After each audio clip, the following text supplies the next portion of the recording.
यह एक छोटा सा गांव है जो शहर की चकाचौंध से कोसों दूर बसा है।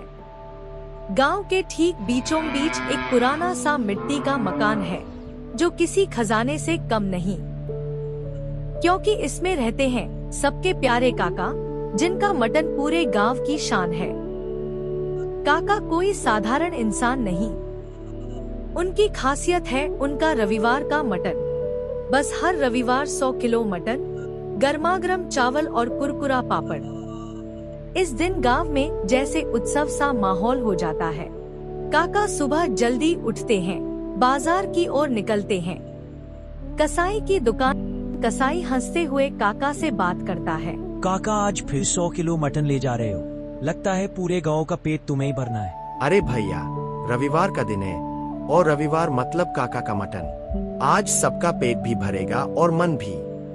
कसाई की बात में मजाक था, पर सच यह था कि काका का मटन गांव की धड़कन था। हर कोई इस दिन का इंतजार करता था। काका मटन लेकर घर लौटते हैं।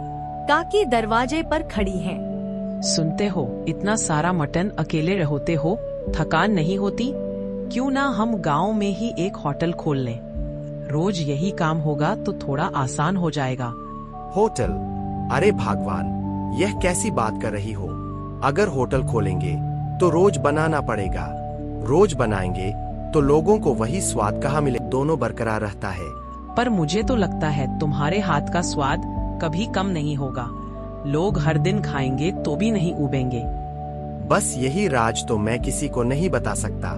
यह स्वाद रविवार का ही है और रविवार का ही रहेगा। काकी की बात में दम था, पर काका का राज कुछ और ही था।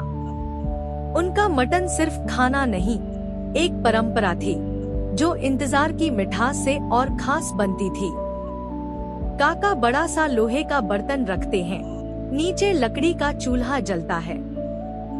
काका का आंगन अब रसोई बन चुका था। लकड़ी के चूल्हे की धीमी आंच पर मटन पक रहा था और दूसरी ओर चावल उबल रहे थे। काकी के कड़क पापड़ की खुशबू हवा में तैर रही थी। अरे, ये खुशबू तो मोहल्ले के कोने कोने तक पहुंच गई है। देखना, 12 बजते ही लोग उमड़ पड़ेंगे। लोगों के चेहरों पर जो चमक होती है, वही मेरे लिए सबसे बड़ी कमाई है। काकी सही कह रही थी। काका का मटन सिर्फ स्वाद नहीं, गांव की खुशियों का प्रतीक था। काका के आंगन में भीड़, लोग परिवारों के साथ साइकिलों पर उमड़ पड़ते हैं। बच्चे खुशी से उछल रहे हैं। काका, जल्दी, भूख लगी है। काका प्यार से प्लेट सजाते हैं। गर्मागर्म चावल, मसालेदार नली वाला मटन और पापड़। काका के आंगन में मेले जैसा माहौल था। वाह काका, ये तो कमाल है। आप रोज क्यों नहीं बनाते? अरे भाइयों, यही तो मजा है। अगर रोज मिलेगा तो ये स्वाद खास कहाँ रहेगा। याद रखो, ये मटन सिर्फ रविवार को ही मिलेगा। आपका राज चाहे जो हो, काका आपका मटन तो लाजवाब है। हम तो पूरे हफ्ते इंतजार करते हैं बस। हर चेहरा खुशी से चमक रहा था, जैसे काका का मटन सिर्फ पेट नहीं, दिल भी भरता हो। दोपहर होते होते मटन खत्म हो जाता है। लोग मायूस थे। काका, जरा ग्रेवी ही दे दो, वही बहुत है। माफ करना भाइयों, अब तो ग्रेवी भी नहीं बची। अगले रविवार तक सब्र कर। ठीक है काका, फिर मिलेंगे अगले रविवार। पर काका की मुस्कान और अगले रविवार का वादा उनके चेहरों पर फिर से हंसी ले आया। काका और काकी खाट पर बैठे बातें करते हैं। तुम सच में बहुत अच्छा मटन बनाते हो। क्यों ना हम सचमुच एक होटल खोल लें। भगवान, अगर रोज बनाएंगे तो ये स्वाद अपना जादू खो देगा। स्वाद का असली मजा इंतजार में है। शायद तुम सही कहते हो, पर मुझे पूरा यकीन है कि तुम्हारे हाथ का स्वाद कभी लोगों के दिल से नहीं निकलेगा। काका और काकी की बातों में प्यार और विश्वास था। उनका मटन सिर्फ खाना नहीं, गांव की एक कहानी थी। अगली सुबह गांव की गलियां। काका गांव की गलियों में टहलते हैं, पीपल के पेड़ के नीचे बैठते हैं। लोग प्रणाम करते हैं। काका सिर्फ मटन ही नहीं बनाते थे, वे गांव की आत्मा थे। उनकी मुस्कान हर किसी के लिए आशीर्वाद थी। काका, आप यहाँ अकेले बैठे हो? मेरे साथ चलो, मेरा एक छोटा सा ठेला है जहाँ मैं चिकन करी बनाता हूँ। चाहता हूँ आप स्वाद लेकर बताएं उसमें क्या कमी है। अरे भैया, यह तो और भी अच्छा है। चलो दिखाओ अपना हुनर। नौजवान चिकन करी और चावल की प्लेट सजाता है। काका खाते हैं। देख बेटा, तुम्हारा चिकन ठीक है, पर इसमें जान नहीं है। चिकन को मैरिनेट करते हो। नहीं काका, मैं तो सीधे पका देता हूँ। यही कमी है। चिकन में स्वाद लाना है तो पहले उसे 30 मिनट नींबू, अदरक लहसुन का पेस्ट और थोड़ा गरम मसाला लगाकर मैरिनेट करो, फिर पकाना। देखना, लोग बार बार मांगेंगे। धन्यवाद काका, कल से मैं जरूर ऐसा करूँगा।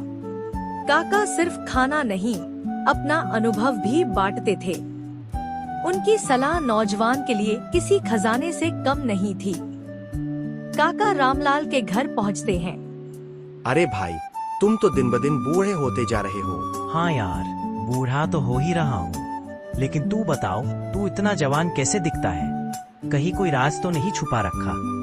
राज है तो सही, पर बता दूं तो तू भी जवान हो जाएगा। फिर गांव वाले हम दोनों को देख हैरान रह जाएंगे। देख भाई, कभी रविवार को घर आ जाया कर, तुझे अपना बेहतरीन मटन खिलाऊंगा। हाँ यार, मैंने भी बहुत तारीफ सुनी है तुम्हारे मटन की। एक दिन जरूर आऊंगा। काका की दोस्ती और उनका मटन दोनों ही गांव में मशहूर थे। उनकी हंसी हर गली में गूंजती थी।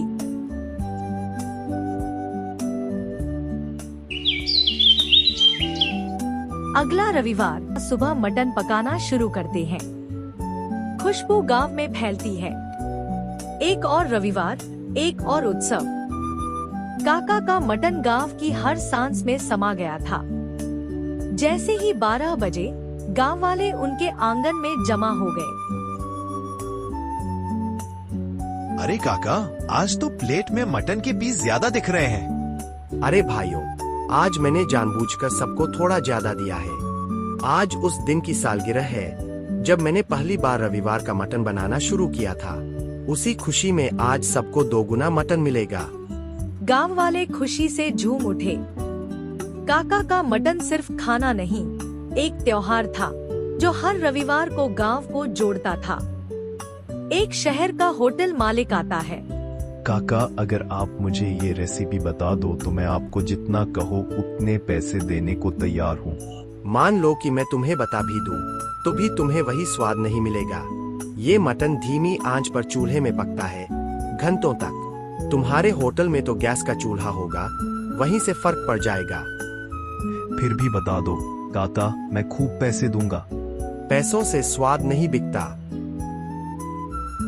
शहर वाला निराश लौट गया, पर काका का जवाब गांव की सादगी और सच्चाई का प्रतीक था। उनका मटन पैसे से नहीं, प्यार से बनता था। काका और काकी खाट पर बैठे बातें करते हैं।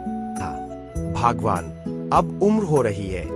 सोचता हूँ हमारे इस मटन के राज को आगे कौन संभालेगा। सही कह रहे हो, पर किसे दोगे ये राज? कौन बना पाएगा तुम्हारी तरह? क्या पता कोई खुद चलकर आ जाए, जिसे ऊपर वाला हमारे लिए भेजे। काका और काकी की बातों में भविष्य की चिंता थी, पर उनके दिल में उम्मीद भी थी। शायद कोई आए जो उनकी विरासत को आगे ले जाए।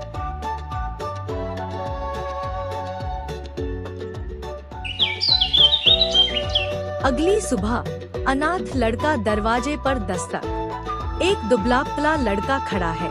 काका, मैं अनाथ हूँ, कई दिन से भूखा हूँ, कुछ खाने को मिलेगा? काकी चावल और बचा हुआ मटन परोसती है। लड़का आंसुओं के साथ खाता है।